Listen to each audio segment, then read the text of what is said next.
محترم حضرات، خطبہ مسنونہ کے بعد قرآن کریم کی 2 آیت کریمہ میں نے آپ کے سامنے تلاوت کی ہے۔ اللہ رب العالمین کی مدد سے انشاءاللہ اسی آیت کی روشنی میں دل کے تعلق سے، اس کے اصلاح کی اہمیت اور ضرورت کے تعلق سے کچھ باتیں آپ کے سامنے پیش کروں گا۔ اللہ تعالیٰ سے دعا کرتے ہیں اللہ تبارک و تعالیٰ ہمیں کہنے اور سننے سے زیادہ عمل کرنے کی توفیق عطا فرمائے۔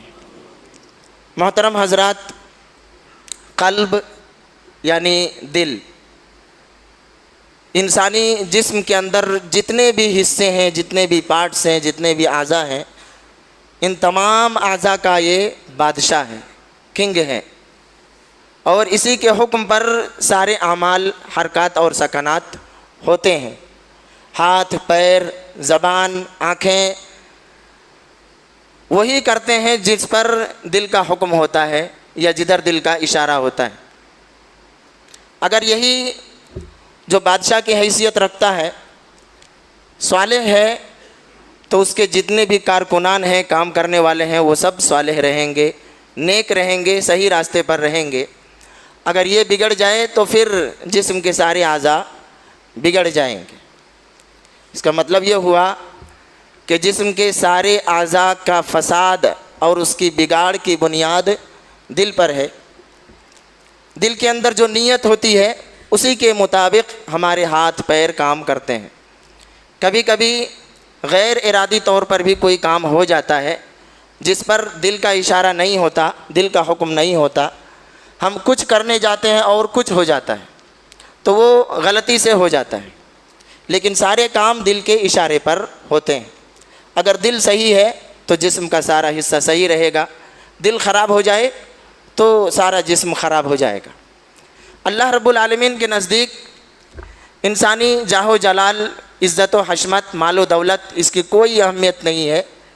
صرف اللہ رب العالمین کے نزدیک اگر ویلو ہے تو دل کی ویلو، دل کی اہمیت ہے، اسی کا مقام ہے۔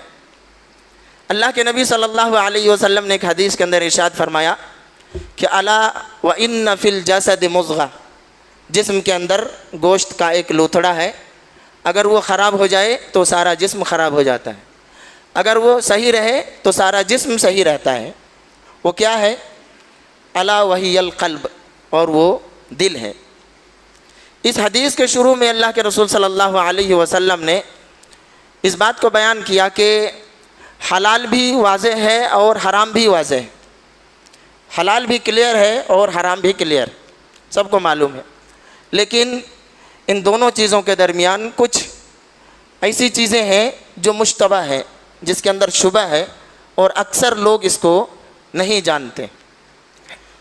اگر کوئی شخص ان مشتبہ چیزوں سے بچ جاتا ہے تو اس کا دین صحیح سالم ہو جاتا ہے، بچ جاتا ہے۔ اگر کوئی شخص ان مشتبہ چیزوں سے، ڈاؤٹ فل چیزوں سے نہیں بچتا ہے تو پھر وہ دھیرے دھیرے حرام کاموں میں بھی واقع ہو جاتا ہے۔ تو مشتبہ کام سے بچنا، مشتبہ چیزوں سے اصل میں بچنے کی زیادہ ضرورت ہے، کیونکہ اس کے بارے میں ہمیں کلیئر نہیں حلال ہے یا حرام ہے، کیا ہے۔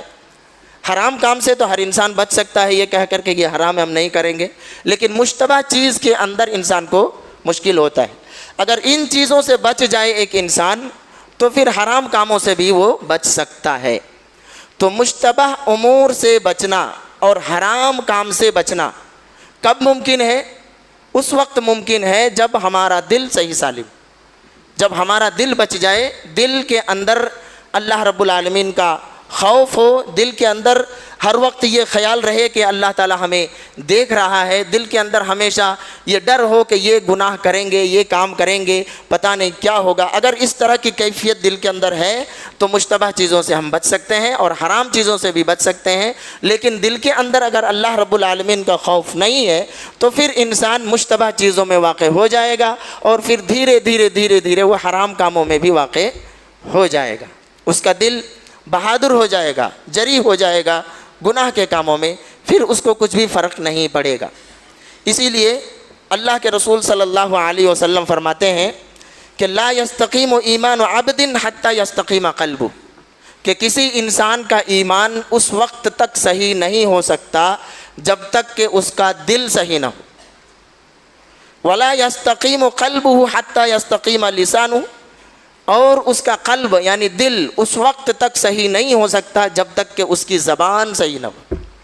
تو زبان کے اوپر ڈیپینڈ کرتا ہے کہ ہمارا دل صحیح رہے گا یا نہیں رہے گا، اور پھر دل کے اوپر ڈیپینڈ کرتا ہے کہ ہمارا ایمان صحیح ہے یا نہیں ہے.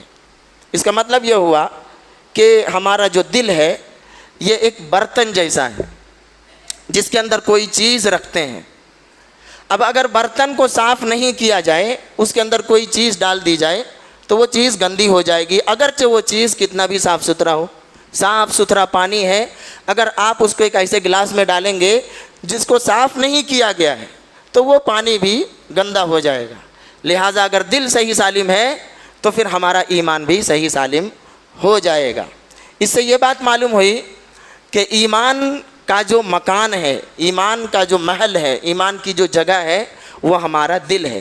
اللہ رب العالمین نے کئی ایک جگہ میں فرمایا وَلَكِنَّ اللَّهَ حَبَّبَ إِلَيْكُمُ الْإِيمَانَ وَزَيَّنَهُ فِي قُلُوبِكُمْ. اللہ تعالیٰ نے ایمان کو تمہارے لیے محبوب کر دیا اور اس کو مزین کر دیا تمہارے دلوں میں، یعنی دل کے اندر اللہ رب العالمین نے ایمان کو بسا دیا. اسی طریقے سے کچھ دیہاتی لوگ اللہ کے رسول صلی اللہ علیہ وسلم کے پاس آئے اور انہوں نے کہا کہ ہم مومن ہو گئے. تو اللہ رب العالمین نے فوراً کہا کہ نہیں، تم ابھی مومن نہیں ہوئے ہو بلکہ مسلمان بنے ہو. مومن تو اس وقت بنو گے جب یہ ایمان تمہارے دل کے اندر بیٹھ جائے گا. ابھی تم زبانی اقرار کیے ہو، ابھی ایمان صحیح سے تمہارے دل میں نہیں بیٹھا ہے، لہٰذا تم اس پوزیشن میں ابھی نہیں پہنچ پائے ہو. جب تک ایمان قلب کے اندر نہ بیٹھ جائے تب تک تم یہ دعویٰ نہیں کر سکتے ہو کہ آمنا ہم مومن ہو گئے. تو اس کا مطلب یہ ہوا، پوری باتیں معلوم ہوئی کہ ایمان کا مکان، ایمان کی محل اور ایمان کی جگہ جو ہے وہ ہمارا دل ہے. تو دل کو سب سے پہلے صحیح کرنے کی ضرورت ہے. اس بارے میں ایک بات یہ بھی واضح رہے کہ دل کا معاملہ صرف اللہ تعالیٰ ہی جانتا. دل کے اندر کیا ہے صرف اللہ تعالیٰ جانتا ہے. باقی نہ تو کوئی نبی جانتا ہے، نہ کوئی فرشتہ جانتا ہے، نہ تو کوئی ولی جانتا ہے، نہ تو کوئی انسان جانتا ہے، کوئی نہیں جانتا. اللہ تعالیٰ نے قرآن کریم کے اندر کئی جگہ فرمایا علیم بذات الصدور. وہ اللہ تعالیٰ سینے کے بھید کو جانتا ہے، اور سینے میں ہی دل ہوتا ہے، اور دل کے اندر بھید ہوتا ہے، راز ہوتا ہے. جو نیت ہوتی ہے دل کے اندر ہوتی ہے. تو دل کا معاملہ اللہ کے حوالے ہمیں چھوڑنا ہے. باقی ظاہری چیزوں کو دیکھ کر کے ہمیں اس دنیا کے اندر فیصلہ کرنا ہے. دل کا معاملہ کب دیکھا جائے گا؟ یہ قیامت کے دن دیکھا جائے گا، اور اسی کے مطابق اللہ تعالیٰ فیصلہ کرے گا. جیسا کہ اللہ تعالیٰ نے فرمایا الا من اتى الله بقلب سلیم. وہ شخص کامیاب ہوگا جو اللہ رب العالمین کے پاس قلب سلیم یعنی صاف ستھرا دل لے کر کے اللہ رب العالمین کے پاس پہنچے گا. تو جب دل کے اندر ایمان رہتا ہے تو اللہ تبارک و تعالیٰ ہمارے دل کو ہی دیکھتا ہے. باقی جو یہ جسم ہے، ہاتھ پیر ہے، انسان کی خوبصورتی ہے، انسان کا لباس ہے، انسان کی قد و قامت ہے، بناؤ سنگار ہے، جو کچھ بھی ہے یہ سب اللہ رب العالمین نہیں دیکھتا، بلکہ اللہ رب العالمین صرف دل کو دیکھتا ہے کہ دل کے اندر ایمان ہے یا نہیں ہے. اگر ہے تو پھر اللہ رب العالمین کا محبوب بندہ ہے، اور اگر نہیں ہے تو پھر اس کا فیصلہ اللہ تبارک و تعالیٰ آخری دن میں یعنی قیامت کے دن کرے گا. اللہ کے رسول صلی اللہ علیہ وسلم نے اسی چیز کو فرمایا ان اللہ لا ينظر الى صورکم واموالکم. اللہ تعالیٰ تمہاری شکل، صورت، مال، دولت نہیں دیکھتا، ولکن ينظر الى قلوبکم واعمالکم. لیکن اللہ تبارک و تعالیٰ تمہارے قلوب کو، تمہارے دلوں کو اور اعمال کو دیکھتا ہے. تو اعمال ہمارے کب صحیح ہوں گے؟ جب ہمارے قلوب صحیح ہو جائیں گے، دل صحیح ہو جائیں گے. جب دل کے اندر اچھی نیت ہوگی تو اچھا کام ہوگا. اگر دل کے اندر اچھی نیت نہیں ہوگی تو پھر اچھا کام نہیں ہوگا. پھر بعد میں آپ کسی کو یہ نہیں کہہ سکتے کہ نہیں آپ کے ساتھ غلط ہو گیا، میرا ایسا ارادہ نہیں تھا، میرے دل کے اندر آپ کے لیے محبت ہے، غلط ہو گیا. کہ نہیں، محبت نہیں ہے. اگر محبت ہوتی، صحیح ہوتا، دل کی نیت صحیح ہوتی تو آپ ضرور اپنے دوست کے ساتھ بھلائی کا معاملہ کرتے. لیکن آپ نے خراب معاملہ کیا ہے، اس کا مطلب یہ ہے کہ دل کے اندر کچھ کھوٹ ہے، دل کے اندر کچھ کمی ہے. کیونکہ آپ بچ بھی سکتے ہیں، ہم بچ بھی سکتے ہیں کہہ کر کے، نکل بھی سکتے ہیں کہ نہیں دل کے اندر کچھ کھوٹ نہیں ہے. تو ہمیں بس بھروسہ کرنا ہے، اللہ رب العالمین دلوں کے معاملات کو جانتا ہے. تو جب اللہ رب العالمین دل کو دیکھتا ہے تو ہمیں بھی دل ہی کو دیکھنا چاہیے. باقی جسموں کے اوپر اتنا فوکس ہمارا نہیں ہونا چاہیے. لیکن دوسرے کا دل نہیں, اپنے دل کو دیکھنا پڑے. ہم اپنے دل کو دیکھ سکتے ہیں, دوسرے کے دل کو نہیں دیکھ سکتے ہیں. اللہ تعالیٰ نے قرآن کریم کے اندر فرمایا بل الانسان علی نفسہ بصیرہ, ہر انسان اپنے نفس کو دیکھ رہا. ہم بتا سکتے ہیں کہ میری نیت میں ابھی کیا ہے, آپ بتا سکتے ہیں کہ آپ کی نیت میں ابھی کیا ہے. تو پھر ہمیں دیکھنا پڑے گا اپنے ہی دل کو. آپ کے دل کو ہم نہیں دیکھ سکتے اور آپ ہمارے دل کو نہیں دیکھ سکتے, کیونکہ اللہ رب العالمین نے آپ کو وہ طاقت ہی نہیں دیا ہے.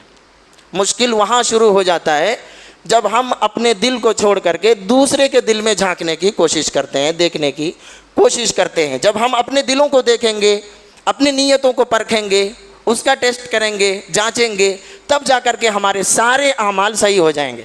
کیا ہی اچھا ہوگا اگر ہر انسان صرف اپنے آپ کی اصلاح کرنے شروع کر دے, اپنے آپ کو صحیح کرنا شروع کر دے, تو پھر کیا اچھا ہوگا, ہر انسان سدھر سکتا ہے. اسی چیز کو اللہ تبارک و تعالیٰ نے قرآن کریم کے اندر فرمایا علیکم انفسکم, تمہاری ذمہ داری ہے کہ تم اپنے آپ کو دیکھو. لا یضرکم, آگے اللہ تعالیٰ فرماتے ہیں کہ جو شخص گمراہ ہو گیا وہ آپ کو نقصان نہیں پہنچا سکتا اذا اہتدیتم, اگر تم ہدایت پر ہو. تو ہر شخص اپنے دل کی اصلاح کرے, اپنے دل کو صحیح کرنے کی کوشش کرے, کیونکہ اللہ رب العالمین دل کو ہی دیکھتا ہے.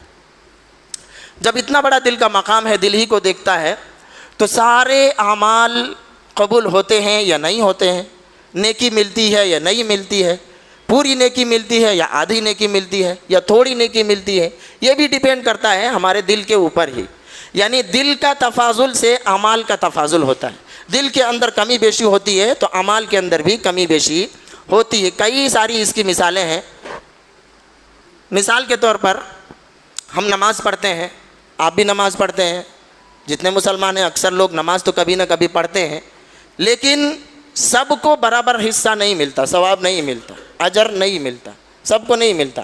کسی کو آدھا ملتا ہے, کسی کو پونا ملتا ہے, کسی کو 10واں حصہ, 9واں حصہ, 8واں حصہ, 7واں حصہ, اور کسی کو کچھ بھی نہیں ملتا ہے. ایسا بھی ہو سکتا ہے, کسی کو کچھ بھی نہیں مل سکتا. اللہ کے رسول صلی اللہ علیہ وسلم نے فرمایا ان الرجل لا ينصرف وما كتب له الا عشر صلاته, ایک انسان نماز ختم کر دیتا ہے, پڑھ کے چلا جاتا ہے, لیکن اس کو 10واں حصہ ملتا ہے. اسی طرح کرتے کرتے آپ صلی اللہ علیہ وسلم نے فرمایا آدھا حصہ ملتا ہے. کیسے؟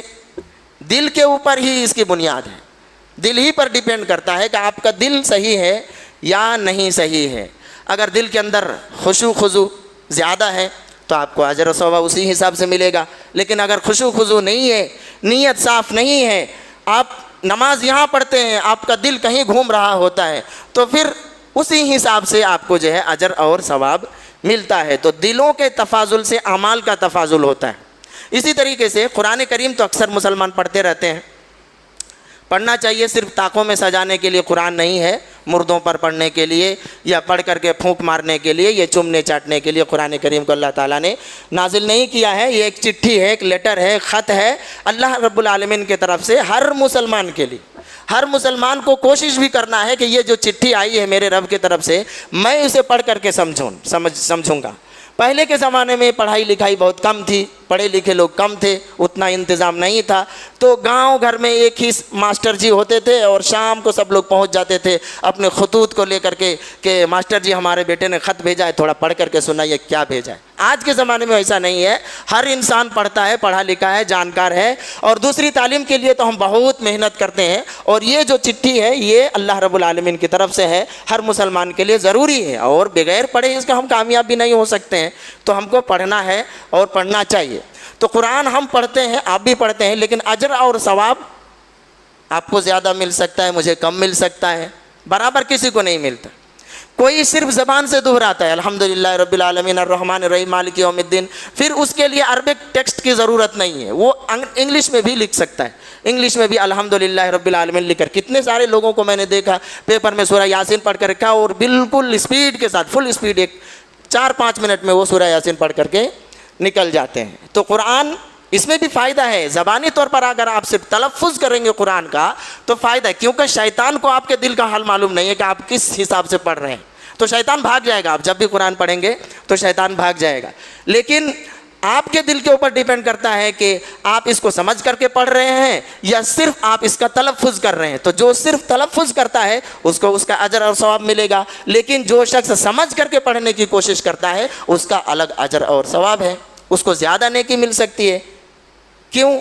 نتیجے کے حساب سے، رزلٹ کے حساب سے بھی اس کے اندر کمی بیشی ہوتی ہے کہ ایک انسان اگر سمجھ کر کے پڑھتا ہے تو الگ اثر ہوتا ہے اس کے دل و دماغ پر. ایک انسان اگر سمجھتا نہیں ہے، صرف ایسے پڑھ رہا ہے، سن رہا ہے، تو الگ اثر ہوتا ہے. یہی وجہ ہے کہ کہتے ہیں کہ قرأت لمبی ہو گئی ہے، آپ تھوڑا شارٹ کریے کیونکہ ہمارا دل ادھر ادھر بھاگتا رہتا ہے. تو جب اگر تھوڑا بہت ہم قرآن کو سمجھیں گے، پڑھیں گے، تو پھر قرأت چاہے کتنی لمبی ہو جائے ہم اسی میں مگن ہو جائیں گے. ہم دیکھتے ہیں، ہم پڑھتے ہیں قرآن، نماز پڑھتے ہیں، لیکن ہمارے آنکھوں سے آنسو نہیں آتا، بلکہ کبھی کبھی آتا ہے کہ سعودی کا فلاں امام اس جگہ میں روتے تھے تو ہم کو بھی رونا چاہیے، اس حساب سے ہم لوگ رو لیتے ہیں، لیکن سمجھ کر کے نہیں رو پاتے ہیں. تو جو مزہ سمجھ کر کے رونے میں ہے وہ مزہ کسی کو دیکھ کر کے رونے میں نہیں ہے. تو آپ دیکھیں گے عرب دنیا میں اکثر لوگ رونے لگتے ہیں امام کے ساتھ، کیونکہ ان لوگوں کو سمجھ میں آتا ہے. تو قرآن بھی پڑھتے ہیں تو اس کا اجر اور ثواب دل کے حساب سے، دل کی کیفیت کے حساب سے بڑھتا اور گھٹتا بھی رہتا ہے. بہت ساری باتیں ہوئی. اب آئیے کہ یہ بتا دیں کہ لوگوں میں سب سے افضل کون انسان ہے. اس کا بھی تعلق دل سے ہی ہے. لوگوں میں افضل کون انسان ہے؟ دنیا کے اندر جو اسٹینڈرڈ ہے، جو معیار ہے لوگوں کے اچھا ہونے کا، افضل ہونے کا، یہ قرآن اور حدیث کے بالکل خلاف ہے. دنیا کے نظروں میں کیا ہے؟ جو اچھا انسان ہے، جس کے پاس بینک بیلنس ہے، جو امیر ہے، جس کے پاس اچھی گاڑی ہے، جس کے پاس اچھا بنگلہ ہے، اچھا مکان ہے، اس حساب سے. لیکن اللہ رب العالمین اور نبی کریم صلی اللہ علیہ وسلم کے نزدیک اچھا انسان وہ شخص ہے، یعنی افضل انسان وہ شخص ہے جس کے اندر دو صفات پائی جائیں، دو خوبیاں جس کے اندر ہوں گی، وہ انسان دنیا کا سب سے بہترین اور سب سے افضل انسان ہوگا. پہلی صفت کیا ہے؟ کہ دل صاف ہو. دل صاف کا ایک مطلب یہ بھی ہوتا ہے کہ ختم ہو گیا، جیسے پورا صاف ہو گیا مطلب پورا ختم ہو گیا. تو دل صاف ہو کا مطلب کلین ہو، یعنی اس کے اندر کوئی خرابی نہ ہو. دل کی خرابی، کپڑے کی خرابی، برتن کی خرابی، اسی طریقے سے دل کی بھی خرابی ہوتی ہے، دل بھی گندا ہوتا ہے. دل کی خرابی کیا ہے؟ کہ اس کے اندر اللہ کا خوف نہ ہو. تو جو دل صاف ہوتا ہے اس کے اندر اللہ رب العالمین کا خوف ہوتا ہے، گناہوں کے پولوشن سے جو دور ہوتا ہے، اس کے اندر ظلم نہیں ہوتا، خیانت نہیں ہوتی، حسد نہیں ہوتا، بغض، عداوت، کینہ، کپٹ، دشمنی، ادھر ادھر، یہ وہ، ان تمام چیزوں سے جو دل پاک ہوتا ہے، صاف ہوتا ہے، اس کو کہتے ہیں صاف دل. دوسری صفت وہ ہمیں سے متعلق ہے، زبان سچی ہو. دل صاف ہو، زبان سچی ہو تو انسان سارے لوگوں میں افضل ہے. اللہ کے رسول صلی اللہ علیہ وسلم سے پوچھا گیا، آپ نے فرمایا کہ کل مخموم القلب و صدوق اللسان، سچی زبان جس کی ہے وہ سب سے افضل ہے، اور جو مخموم القلب ہے وہ سب سے اچھا ہے. تو صحابہ کرام بہت ہوشیار ہوتے تھے. جو چیز سمجھ میں نہیں آتا تھا اللہ کے رسول صلی اللہ علیہ وسلم کو فوراً اسی وقت پوچھ لیتے تھے کہ ایسا کیوں ہے، یا ایسا کیا ہوا، یا کیا کرنا چاہیے. تو صدوق اللسان، اس بات کو سمجھ گئے کہ زبان کا سچا. سمجھ کیسے گئے؟ اس لیے کہ وہ ہمیشہ ان کا پریکٹس رہتا تھا، وہ ہمیشہ سچ بولتے تھے، کبھی جھوٹ نہیں بولتے تھے، جھوٹ کو جانتے ہی نہیں تھے. اللہ کے رسول صلی اللہ علیہ وسلم کے زمانے میں جو جھوٹ بولتا تھا وہ منافق ہی بولتا تھا. کبھی کسی صحابی کو آپ نے نہیں دیکھا ہوگا کہ فلاں صحابی نے جھوٹ بول دیا ہو یا بچ کر کے نکل گیا ہو، کیونکہ اللہ رب العالمین کا خوف رہتا تھا کہ اللہ کے نبی سامنے ہے، جھوٹ بولیں گے اوپر سے خبر آ جائے گی کہ فلاں شخص جھوٹا ہے. کتنے سارے جنگوں میں مشرکین یا منافقین نہیں گئے، اللہ کے رسول صلی اللہ علیہ وسلم سے آ کر کہا کہ نہیں، گھر میں مجبوری تھی، یہ بیمار تھا، پھل پک گئے تھے، بہت دھوپ تھا، کچھ بھی نہیں تھا، ہم نہیں جا پائے. لیکن صحابی لوگوں نے آپ کے پاس آ کر کے یہ نہیں کہا کہ نہیں ہم نہیں جا پائے، بس نہیں گئے ہماری سستی کی وجہ سے. اللہ کے رسول، ہم سستی کی وجہ سے نہیں جا پائے تھے، یہ ہماری غلطی ہے. اللہ تبارک و تعالیٰ نے قرآن کریم نازل کر دیا اور کہا کہ یہ لوگ سچے ہیں، یہ لوگ جھوٹے ہیں. تو کبھی کوئی صحابی جھوٹ نہیں بولتے تھے، سچے ہوتے تھے، اس لیے اس چیز کو سمجھ گئے. اب مخموم القلب، یہ تھوڑا مشکل لفظ تھا، صحابہ کرام نہیں سمجھے. تو آپ صلی اللہ علیہ وسلم سے پوچھ لیا کہ مخموم القلب کیا ہے؟ صدوق اللسان، یعنی سچی زبان تو سمجھ گئے، یہ مخموم القلب کیا ہے؟ آپ صلی اللہ علیہ وسلم نے فرمایا هو التقی النقی، وہ شخص جو متقی والا ہو، وہ شخص جس کا دل صاف ہو، لا اسم فی. یہ تشریح اور یہ جو بیان ہے یہ ہم اپنی طرف سے نہیں، بلکہ اللہ کے رسول صلی اللہ علیہ وسلم نے فرمایا کہ مخموم القلب هو التقی، جو متقی آدمی ہے وہ مخموم القلب ہے. النقی جو صاف ستھرا ہے, دل بالکل کلیئر ہے, وہ متقی ہے. لا اسم فیہ, اس کے اندر, اس دل کے اندر کوئی گناہ کا ارادہ نہ ہو, ولا بغیہ ظلم نہ ہو, ولا غلہ خیانت اور چوری کرنے کی نیت نہ ہو, ولا حسد اور حسد نہ ہو. تو جس کے اندر دو صفات, صدوق اللسان اور مخموم القلب, یہ دو صفتیں ہیں, وہ انسان تمام لوگوں میں افضل ہے. یہ اللہ اور اس کے رسول صلی اللہ علیہ وسلم کا اسٹینڈرڈ اور معیار ہے. ہمیں چاہیے کہ ہم اسی چیز کو رکھ کر کے اپنے آپ کو ناپیں, تولیں, ترازو میں رکھ کر کے دیکھیں کہ ہم سچا انسان ہیں یا ہمارے دل کے اندر صفائی ہے یا گندگی ہے. اللہ تعالیٰ سے دعا کرتے ہیں اللہ تبارک و تعالیٰ ہمیں ان باتوں کو صحیح سے سمجھنے کی توفیق عطا فرمائے.